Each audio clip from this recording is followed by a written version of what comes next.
Trae. Come on, it's the day with Trae. Trae. With Trae. With Trae. Come on, it's the day with Trae. Trae. With Trae. With Trae. Come on, it's the day with Trae. Pump it up, pump it up. Trae. Oh, come on, come on. With Trae. Pump it up, pump it up. It's the day with This is the day to gain inspiration, to make a positive change in the nation. We're inviting you to partake in conversation, to raise your vibration. It's the day that we will all celebrate all of our peeps that make this thing elevate. Watch the negative fade away, cause it's the day with Trae.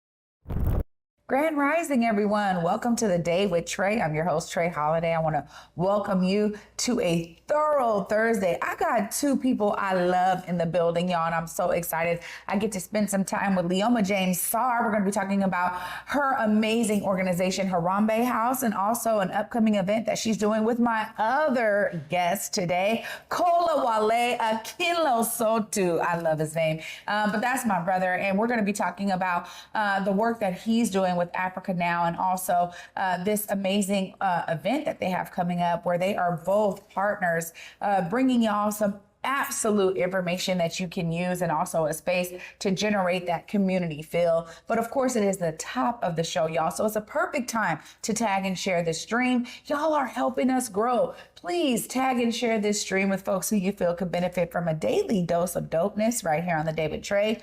If you can't watch our TV show, we have you covered because we also have this available as a podcast. So go ahead and listen to us anywhere you find your favorite podcast. Just search Converge Media Network and the Day with Trae. You'll find me on literally whichever platform is your favorite. All right. Well, of course, I want to get into this amazing discussion and bring y'all some inspiration. Up next, we got Leoma James-Sarr in the building. What's up, Leoma?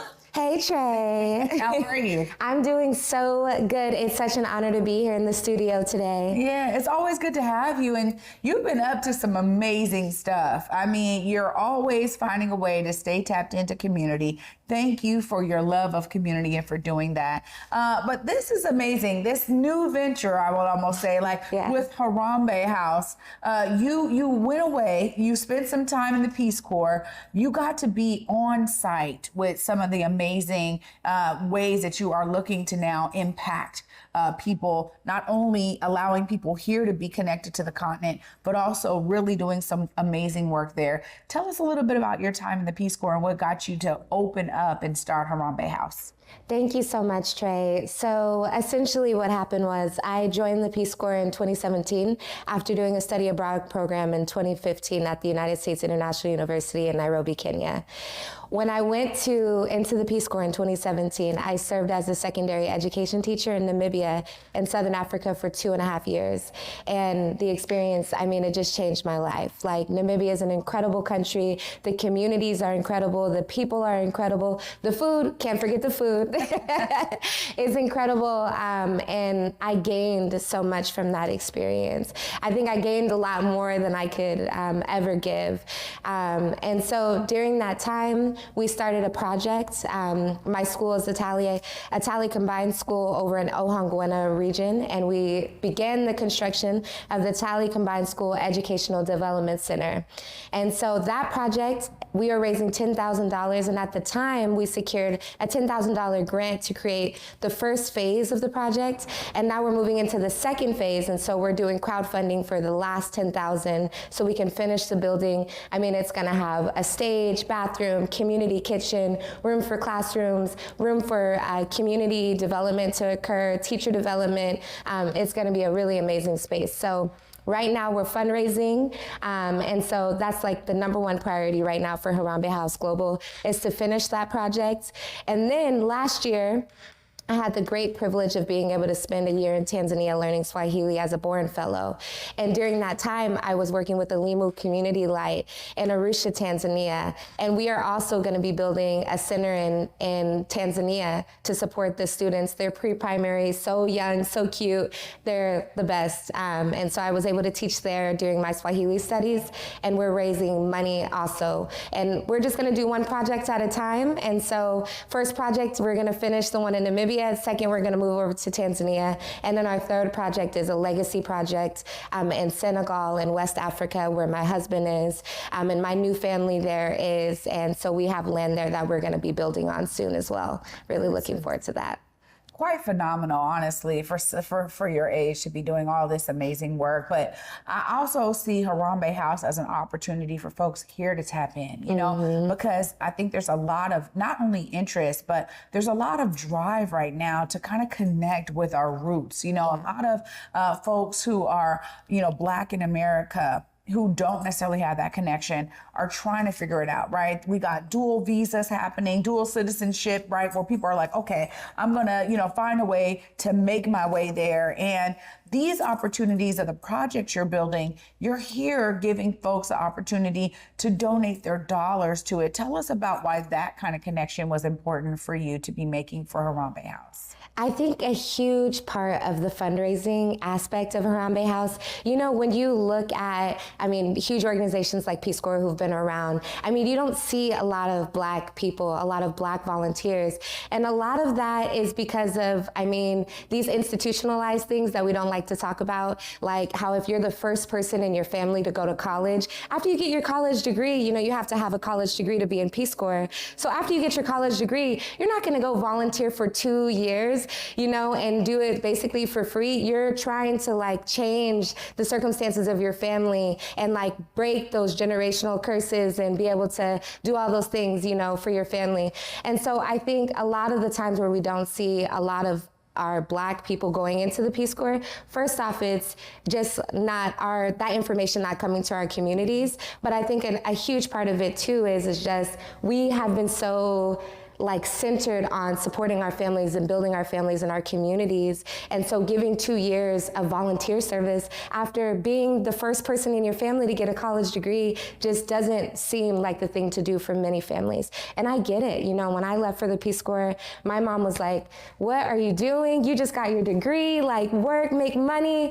And so I told her, I promised her, I'll come back, I'll get my master's. And that's what I did. I came back, I got my master's in education at UW, and now I'm able to support my family in bigger ways than I would have had I not gone to the Peace Corps and been opened up to a whole new network of people and possibilities. Yeah, well, you know, a part of this story too is, I mean, you talked about how folks there couldn't believe that you were part of the Peace Corps, or that they're like, what are you doing here in like my village? Like, tell us about the recipients over there, like how they were receiving you, being there to support them. Yeah, I think for a long time when I first joined the Peace Corps, a lot of people were really like, I mean, I just remember the first day at my school and my principal said, you know, he greeted everyone in Oshikwanyama and he said, this is the volunteer. And all the students, they looked at me and they were waiting for me to talk. And then I started speaking and everyone started laughing because they were like, there's no way she's an American. But you know, in this community, they had only seen white volunteers for so long. So when they met me, you know, there's a lot of rumors that I really grew up in the town. My dad was Namibian. My mom was, you know, from Namibia. My dad just grew up in the States. So there's a lot of rumors. A lot of people, they just couldn't believe it. And I think the beauty of 2020 with the Black Lives Matter movement was that there was this huge emphasis on the Black people in the United States and the struggles that we were experiencing. And with media outlets like Converge Media and other outlets using social media, I mean, our voices were able to be heard. So many people all around the world who maybe didn't even know how many Black Americans are in the country or our history here or what we did to build up this country, they learned about it then. And so my community after, they were saying, hey, look, I know what you're talking about now, you know? I know that you're there. I know you're visible. I know the impact that you have. Like, they just understood it, I think, more after summer 2020. So despite the terrible things that happened and what we all experienced through that, I think the beautiful part is that our voices, our lives, our stories got amplified on this huge, huge level. And I guess that's the silver lining, right? Yeah, it definitely is. Well, you know, before we get into this event that you're doing with Africa Now, I want to talk a bit about the significance of the name Harambe House. Tell us a bit about the significance there and why you chose to go with Harambe House. So, for starters, I know a lot of people, when they hear Harambe, they think about the gorilla and that story on social media a few years ago. And so I have a lot of people who say, did you name your organization after the gorilla Harambe? And I'm like, no. But I mean, the significance of Harambe is, it's a Swahili word, and it means let's pull together, let's work together. But it can also be translated to fundraising, right? And so Harambe House Global it's a fundraising hub. Our number one thing is to support projects in education and youth empowerment and community development. We really, really want to be able to like bring money and resources and our black dollar here and be able to connect it to the continent, right? Because I'm a firm believer, if Africa is not free, we're not free, you know? So being able to support and work and do this work here and letting people know that, hey, you don't have to be rich to support, you don't have to have a huge organization. You know, this is grassroots funding. We're just putting our money together, putting our resources together, whether it be soccer balls, whether it be school books for pre-primary kids, whether it be, you know, resources to build up the development center or for one of the preschools. I mean, we're just putting every little thing that we have and really, you know, in the spirit of Harambe, pulling together, working together, you know. So Harambe, it's all about community. It's all about people helping people. And as a black person who spent a good amount of time on the continent going to different countries, I know that there's a lot of people in the continent who know that there's black Americans here, but they think, hey, you know, come back, you know, come be, you know, like the Sankofa bird, like look back, reach back. We want to see you. We want to work with you, you know. And so I want to be able to eventually use Harambe House Global as a way to bring more black Americans to the continent, as well as more exceptional leaders. I mean, there's so many exceptional people working in different African countries who could bring so much wisdom and expertise to our community building here, who have a plethora of experiences that we can use here and learn from and build from. So being able to do like a cross-cultural exchange is really the goal.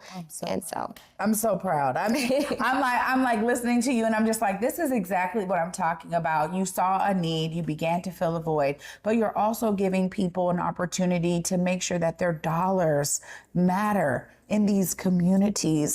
Leoma, I'm like, like waterworks here, because I also think too that people have to understand how far our dollar goes over there. Absolutely. I mean, you're talking about $10,000 being significant for a development project. Here we need millions of dollars. So the idea is that we get to utilize our money and our resources in a way that is so transformatively impactful for the communities over there. I can't thank you enough for it. Well, you've also said we got to do events here. We got to get information out. We got to get people engaged. Tell us about this upcoming event and how Harambe House is a part of it.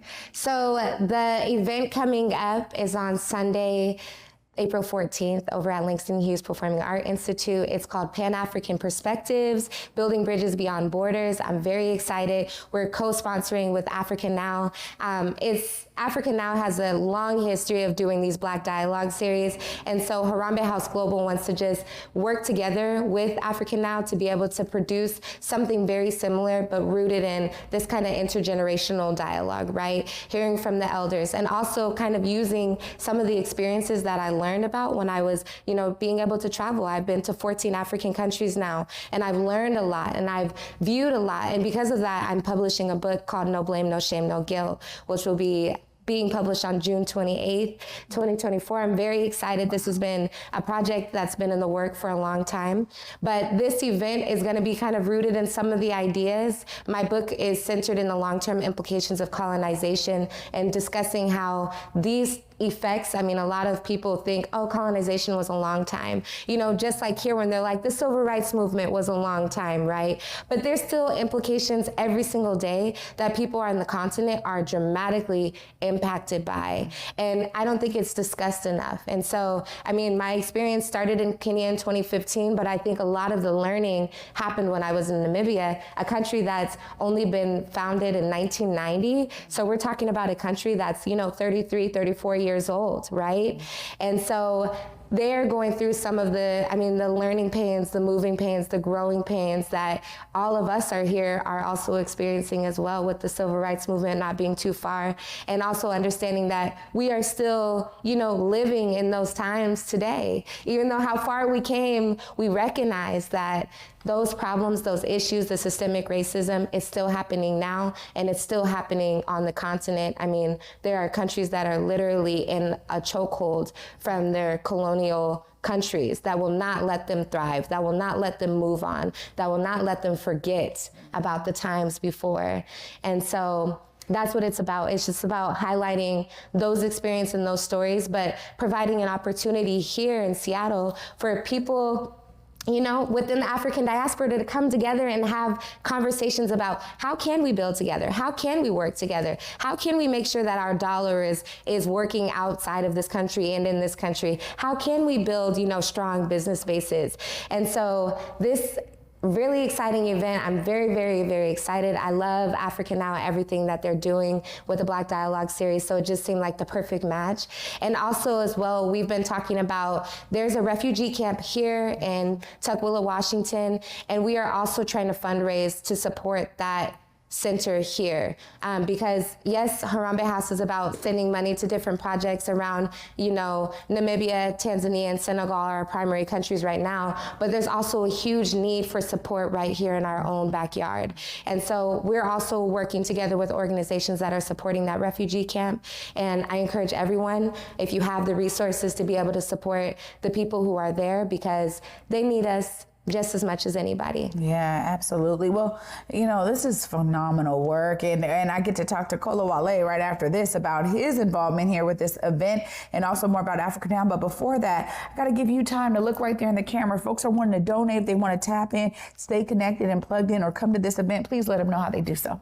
Awesome. Please support Harambe House Global. You can email us at info@harambeHouseGlobal.org, Instagram, Harambe House_global, as well as Facebook, Harambe House Global, and HarambeHouseGlobal.org for all of the information about our projects. For any ways that you want to support or tap in, please reach out. We're very, very excited to continue building more partnerships and community.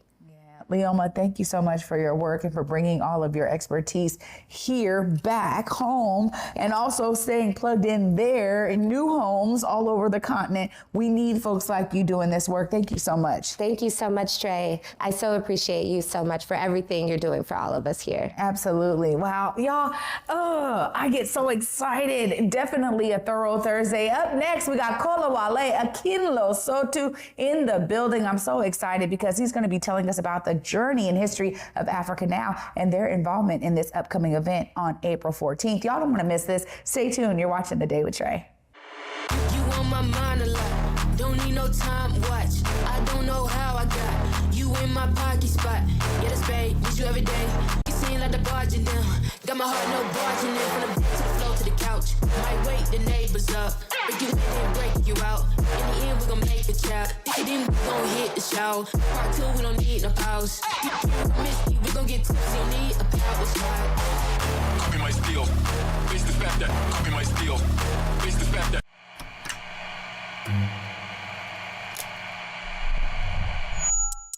Hello, welcome to Elite Insights with Carlos Humani. We're looking to offer an in-depth look at event production industry through the lens of client experiences and joint successes. The podcast will emphasize guest interviews, focusing on client, discussing their fields, and reflecting on their collaboration with Elite Collective.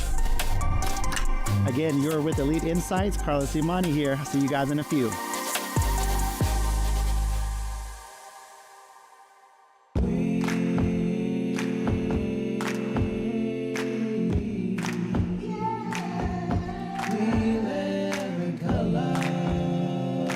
We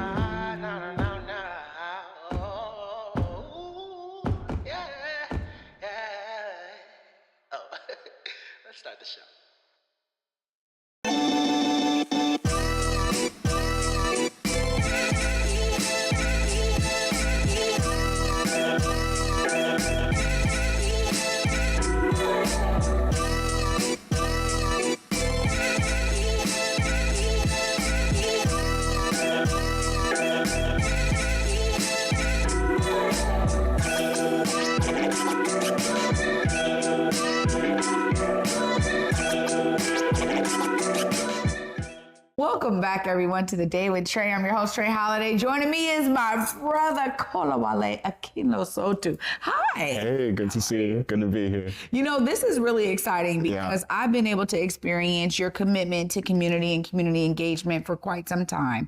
But Africa now has its own history. Tell us about those beginnings.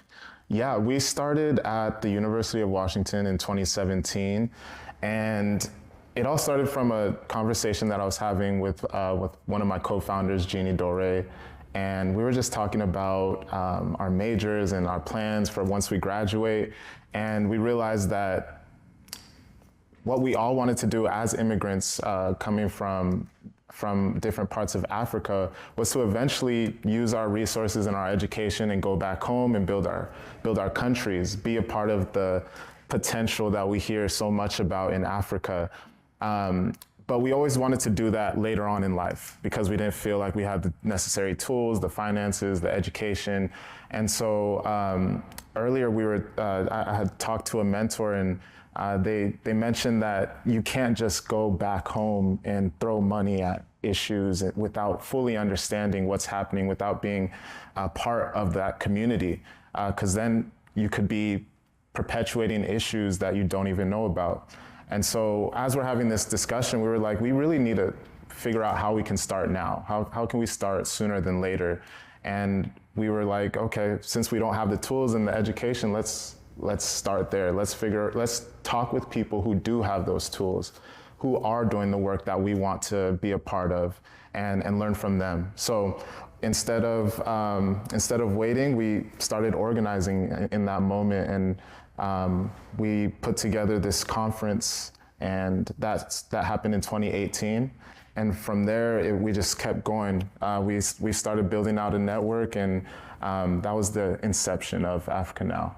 Yeah. This is beautiful, yeah. Honestly, because I get fired up. You know, listening to Leoma earlier and you now, it's clear that when I'm trying to tell my sons, you know, you have something to contribute, you know, your perspectives and your worldview, however, whatever your age is important in that kind of larger discourse. Yeah. How have folks been able to kind of, you know, respond and receive the work y'all are doing at Africa Now?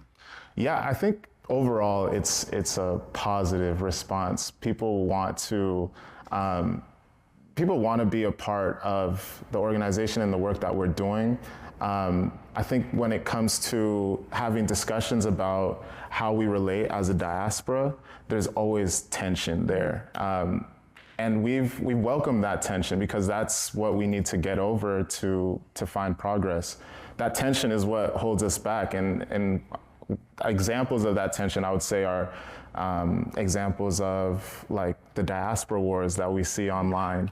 But I always show people, like, when people try to perpetuate that narrative, I think you can just look at history and you'll see that the largest movement in US history is a Pan-African movement, started by Marcus Garvey, a Jamaican immigrant. Organizations are formed over the idea of our unity and us coming together in our united history as well as future. But you don't see movements being started by us to divide us or to separate a small clan or a small group of us. And so when you look at our history, when you look at the examples of our people, you see unity pushes us forward, and you see that in the movements that we've started, the businesses that we've started. Our leaders like Malcolm X and Martin Luther King and so many more, they are Pan-Africanists. They see the value in Africa and bridging that diaspora. So when there is that tension, it's an exciting conversation because I think that's how we heal, when we have that conversation. And that's how we learn. We're learning from our history so that we can move forward in a more sustainable way. Sankofa model. We talk about Sankofa a lot, but it's when you put it into practice, it becomes like a whole different thing. Because it's like, oh, it's a great saying, but it's not always like the smoothest thing to do, for sure. right? When you're talking about looking back to look forward. And I really appreciate, the dialogue series that y'all been doing. I got to participate some years ago now. Wow. And the conversations around collectivism and understanding that there are shared values that we all want to bring to the table. Y'all have been continuing this, and I would love to hear how it's been growing, how you've been able to keep the conversations going and keeping people engaged. So we actually started in 2020 in the midst of COVID and the Black liberation movement. We found that the work that we were doing here in the US was inspiring some of our partners in Brazil, and it was inspiring some of our partners in Ghana as well. And we were also seeing the movements that were happening all across the African continent, literally all across the African continent. There were huge movements. Some of them had to deal with police brutality, others had to deal with the way women were being treated and a list of other issues. But it was a same energy of people feeling just done with the status quo. And so we wanted to connect our stories and figure out like what this energy was about and how can we build on it, not just here in the US, but across the diaspora. And we also realized that there were a lot of immigrants here in the US that didn't fully understand what was going on or wanted to be a part of what was going on, but didn't know where to start. And us, we were in deep, so we had a lot of resources and ways people could plug in. And so we were like, okay, let's just have a space where people can show solidarity and we'll lead them to action from there. And the space was online through Zoom. We had over 100 people coming out to, show support and learn and have these discussions. And we just continued from there, just having these discussions. And this year towards the end of last year, we were able to do our first in-person dialogue. And we just had one recently for the conflict happening in Sudan. We had that on Tuesday. So it's really evolved into something that, where we're having consistent conversations about what brings us together and the systems that perpetuate anti-Blackness. Because anti-Blackness is kind of this common issue that we see across the board, whether you're in the US or in Africa. And when African countries want to play on the world scale, there's anti-Blackness in the world systems that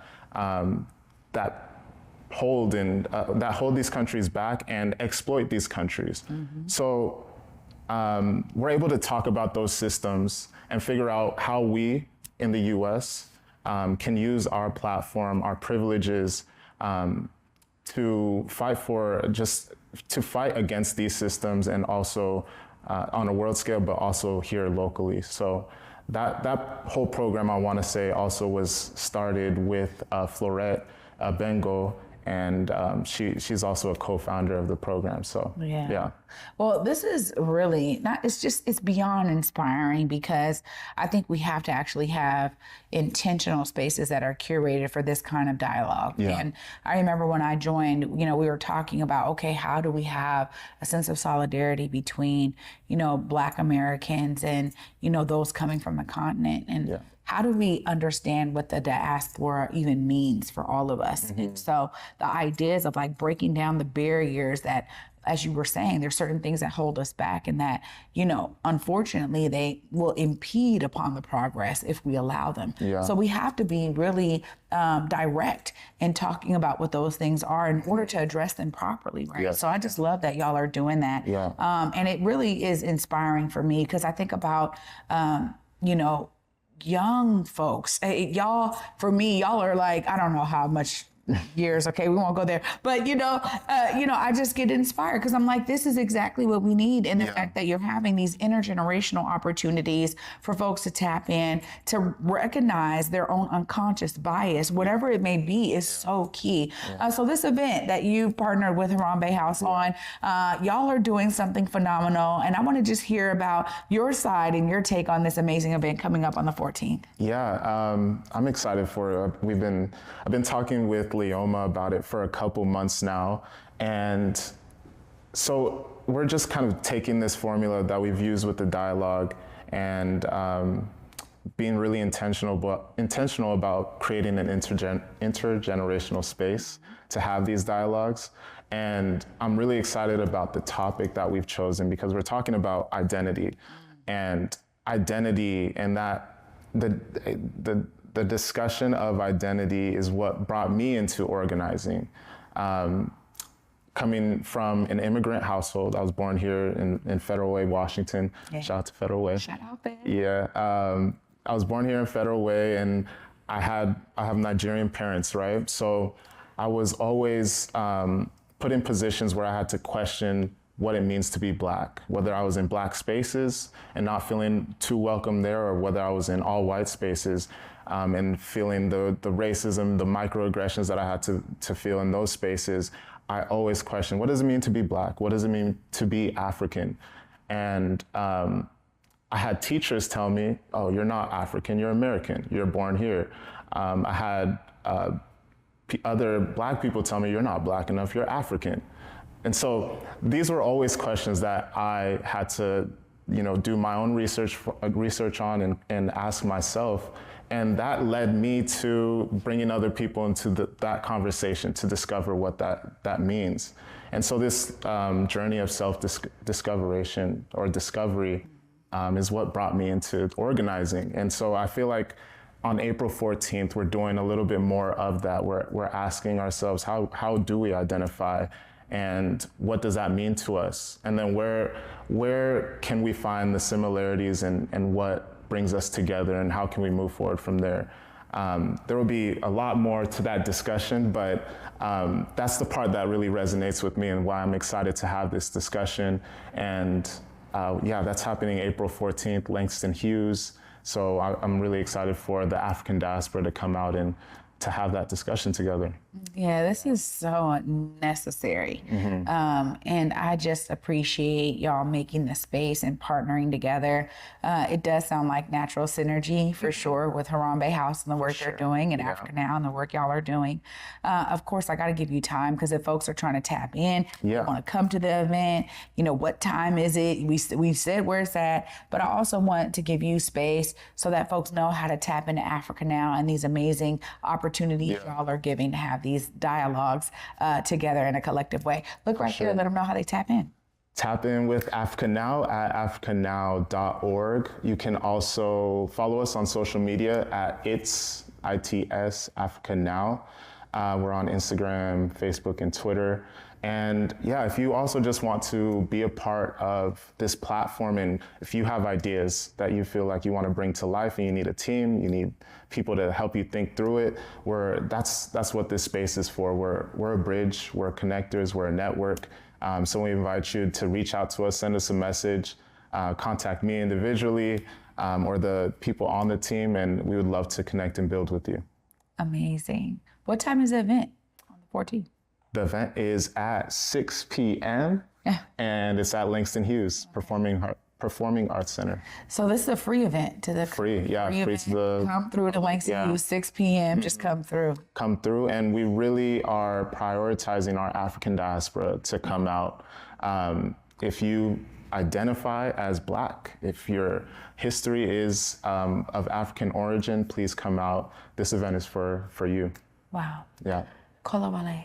Thank you so much. Thank you, Trae, for joining me today. Thank you for hosting this space. Absolutely. Yeah. Oh my God. Y'all, I'm just filled with inspiration. I'm gonna wrap all this up right after this short break. Stay tuned. You're watching The Day with Trae. Seattle really is just a big neighborhood. It was a place for us to grow. We all have a gift of some sort. It's just my vision of what I see. Theater allows you to hit harder and be more. There's a sense of hope that your story will survive longer than you will. Stream on the Cascade PBS app or watch live. Fridays at 8:50 p.m. on Cascade PBS. Learn more at blackartslegacies.com. You on my mind a lot. Don't need no time watch. I don't know how I got you in my pocket spot. Yeah, that's babe, miss you every day. You seem like the barging down. Got my heart no barging in. From the to the floor to the couch. Might wake the neighbors up. Break you in and break you out. In the end, we gon' make a child. If you didn't, we gon' hit the show. Part 2, we don't need no pause. Miss you, we gon' get tipsy. Need a power shot. Copy my steel. Face the fact that copy my steel. Face the fact that Africatown Plaza is our latest affordable housing development project. It's 126 units of affordable housing over community commercial space. It's the first time in my career, and I've been doing this for 10 years, that I was able to design for people who look like me. Africatown Plaza is a beacon of hope. Africatown Plaza is a love letter to the community.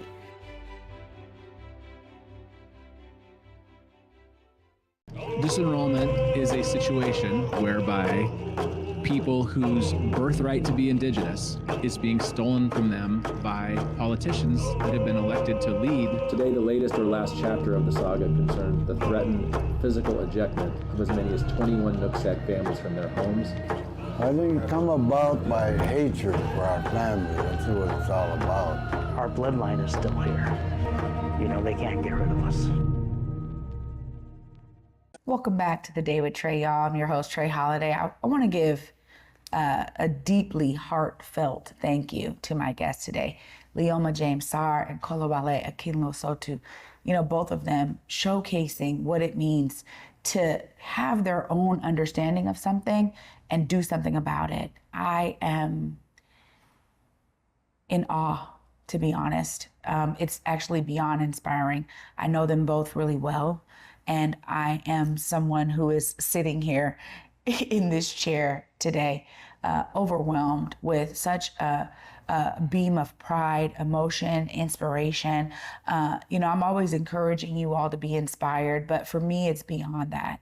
You know, today, this is something that's special for me because I always think, you know, how are we setting others up for success? How can I pour into folks like Leoma and Kolawole so that they feel not only empowered to do this work, but that they have what they need to do it well and to thrive in it. You know, to bring these kinds of opportunities out to the public for all of us to participate in, learn and grow from, and connect in is so necessary in our community. And it's needed everywhere. So I'm grateful that they are here in the Pacific Northwest doing this work. You definitely want to tap in to this amazing event. April 14th, show up at Langston Hughes. Shout out to Langston for housing this phenomenal opportunity to bring this discussion to life in such a collective and community style that I'm just empowered and inspired by. I want y'all to do the same. Find your way to be inspired because they found theirs, and you too can be a part of the solution as they've shown you in the droves that they are today. Thank y'all so much for watching this Thursday. For me, until tomorrow, where we wrap up the week at 11 a.m., y'all. Peace.